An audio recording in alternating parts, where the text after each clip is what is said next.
I am going to discuss transformer design. Okay, transformer design, it is the last chapter of EDEC subject. Okay, basically we see that in generally the transformer is winding are, first of all we know about the transformer, then we also discuss in details of design of transformer. Okay, basically हम लोग transformer का संपर्क थोड़ा जानेंगे, उसके बाद हम लोग ट्रांसफार्मर का डिज़ाइन करेंगे. एक प्रॉब्लम लेके उसके सॉल्व करेंगे कैसे ट्रांसफार्मर डिज़ाइन होता है. मार्केट में जो ट्रांसफार्मर अवेलेबल होता है, suppose in our home uses purpose 1 ampere 2 ampere 3 ampere, ये क्या होता है, रेटिंग का होता है, क्यों 3 एम्पियर रेटिंग होता है, और वोल्टेज लेवल क्या होता है इसका.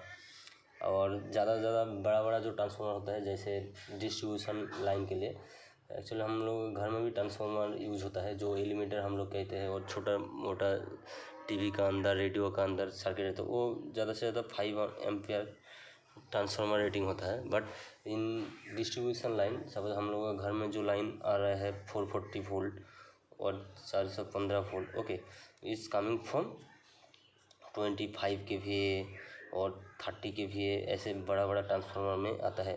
और MVA का भी ट्रांसफार्मर होता है. ओके, MVA का भी ट्रांसफार्मर रेटिंग होता है जो सब स्टेशन में रहता है, और जो जनरेटिंग स्टेशन में रहता है वो तो बहुत बड़ा टाइप का ट्रांसफार्मर होता है.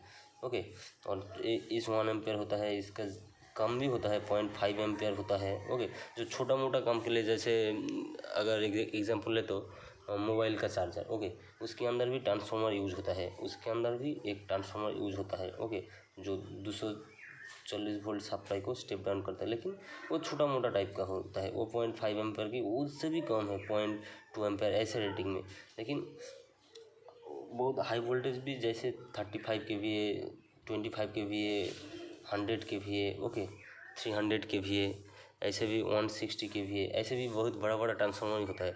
तो इसका डिज़ाइन कैसे करते हैं वो हम लोग इस चैप्टर के अंदर देखेंगे. बेसिकली हम लोग पहले ट्रांसफार्मर के बारे में थोड़ा जान लेते हैं. ओके, हम लोग basically we see that in theory, if this one is the core, अगर ये कोर है तो this side is the primary winding. Okay, primary winding, and this one is the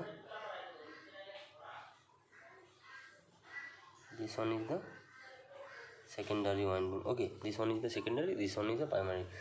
ये जो भी होता है, ये हाई वोल्टेज साइड होता है और लो वोल्टेज साइड भी होता है.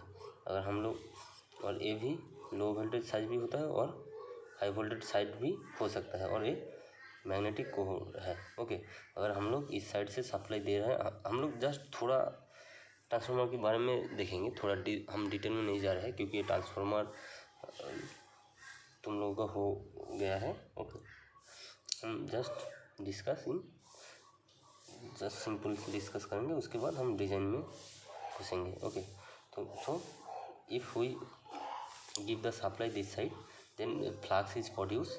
Okay, the mutual flux cut this side of secondary conductor, okay, or winding, and induce the EMF. Okay, in secondary coil, induce the EMF in secondary, and we get the secondary voltage on secondary side, or low voltage or high voltage side. Okay, this is the main principle of transformer.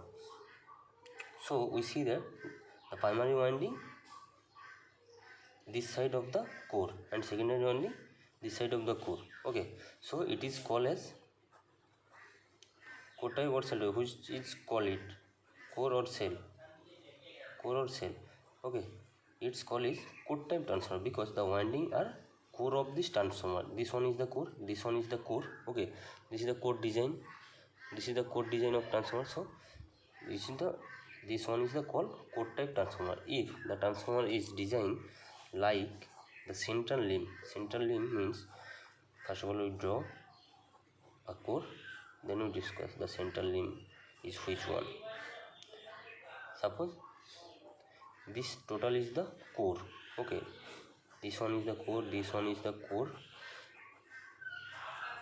this one is the core. Okay, this is the core of the transformer. Okay, this one is the core. Then this is the core type. Then cell type transformer design, this one is the central link. Okay, if we place the winding here, then it's called, suppose if winding is here, then it is called cell type transformer. Okay, cell type transformer. Then cell type transformer flux adopted is which path? Flux कैसे जाते हैं? Flux एक path होके ऐसे होके इस side में भी जाता है और इस साइड में भी जाता है। एक यहाँ पे क्वेश्चन आता है कि प्राइमरी और सेकेंडरी वाइंडिंग इसमें कहाँ पे है? ओके, हम जस्ट पहले ड्रॉ कर रहे हैं। इसको हम क्या कहते हैं? जो सेंट्रल में रहता है और सेल की तरह दिखता है, इसको सेल टाइप ट्रांसफॉर्मर करता है। और जो लिम्ब में रहता है, साइड लिम्ब पे, इसको हम लोग क्या कहते हैं? Core type transformer. और एक shell type transformer. Shell type transformer basically design कैसे होता है?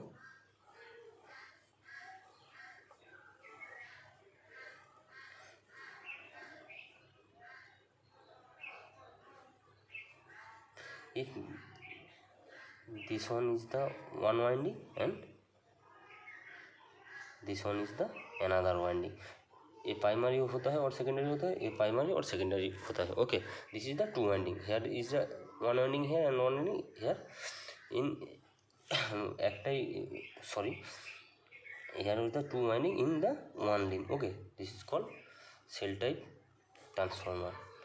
But in practical use we see that the high voltage rating transformer, basically this type of transformer use are low rating 1 ampere 2 ampere 3 ampere, ज़्यादा से ज़्यादा 50 ampere. Okay, but in the high voltage, sorry 50 not in 15 ampere, 5 ampere. Okay, but in high voltage rating, sorry high current rating 25 kVA, 30 kVA, 100 kVA. Okay, 400 kVA, 400 kVA जो sub station में रहता है 400 ऐसे design के लिए हम लोग जो ट्रांसफार्मर यूज़ करते हैं उसका design, the primary winding is here, secondary is separated, but this type of not happen in design of transformer. So कैसे ट्रांसफार्मर डिज़ाइन होता है? वो बड़ा टाइप का जो ट्रांसफार्मर होता है, सपोज मान लिया मैंने, okay, this one is the transformer. Okay, suppose ये 3 फेज ट्रांसफार्मर है. ओके, ये 3 फेज ट्रांसफार्मर है. ओके, सपोज मैंने यहाँ पे एक वाइंडिंग रखूँगा तो और एक हमको लिम्ब चाहिए, कोर चाहिए. Okay, this is the 3 phase. हम ये 3 फेज ट्रांसफार्मर डिजाइन, हम जस्ट थोड़ा ट्रांसफार्मर के बारे में जान लेते हैं, उसके बाद हम लोग डिज़ाइन करेंगे. Okay, suppose R phase, Y phase, B phase design करेंगे ट्रांसफार्मर का. सो बेसिकली कैसे डिज़ाइन होता है? First of all we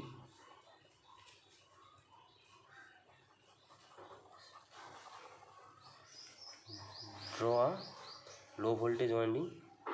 low voltage winding means it is primary और सेकेंडरी भी हो सकता है. हम प्राइमरी से ज़्यादा वोल्टेज देते हैं उसको हम हाई वोल्टेज साइड करेंगे, और प्राइमरी से हम लो वोल्टेज देते हैं सेकेंडरी से हाई वोल्टेज. तो हम लोग जो भी तरह हम लोग का डिज़ायर की तरह हम लोग इसको यूज़ करते हैं. लो वोल्टेज वाइंडिंग पहले करेंगे कोर की नियरेस्ट में, उसके ऊपर फिर हाई वोल्टेज वाइंडिंग का कॉइल डिज़ाइन करेंगे. ओके, हाई वोल्टेज कॉइल का वाइंडिंग डिज़ाइन करेंगे. फिर हम लोग क्या करेंगे? फिर हम लोग इसके ऊपर लो वोल्टेज वाइंडिंग करेंगे, फिर उसके ऊपर हाई वोल्टेज डिज़ाइन करेंगे.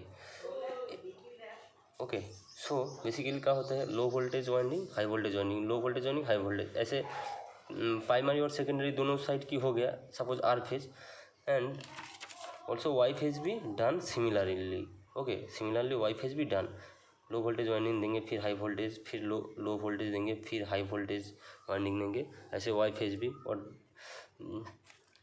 बी फेज में भी हम लोग ऐसे ही डिज़ाइन करेंगे. प्रैक्टिकली ऐसे ही वाइंडिंग होता है. सो एक क्वेश्चन आता है यहाँ पे, जो कोर को हम लोग कैसे डिज़ाइन करेंगे, कोर को हम लोग कैसे रिप्लेस करेंगे इस वाइंडिंग की तरह. So basically the transformer designer here, suppose 3 phase transformer है, इसको हम लोग उठा लेता है. एक खुला रहता है मीन्स, हमें फिर से ड्राइंग करते हैं. ओके।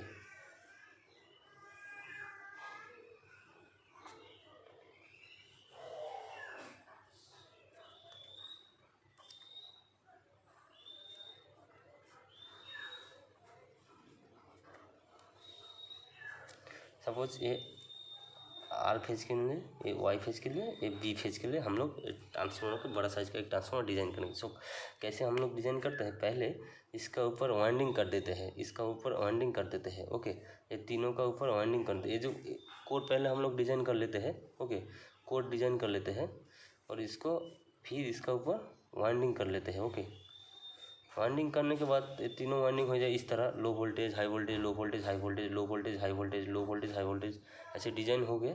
उसके बाद हम लोग ऐसे डिज़ाइन हो गया, उसके बाद हम लोग इसका ऊपर रिवर्ट करेंगे। ओके, सो बेसिकली ये टोटल एक क्लोज पाथ हो गया जो फ्लक्स यहाँ पे फ्लो करता है। Okay, so this is the design of actual practical happen of transformer. Okay,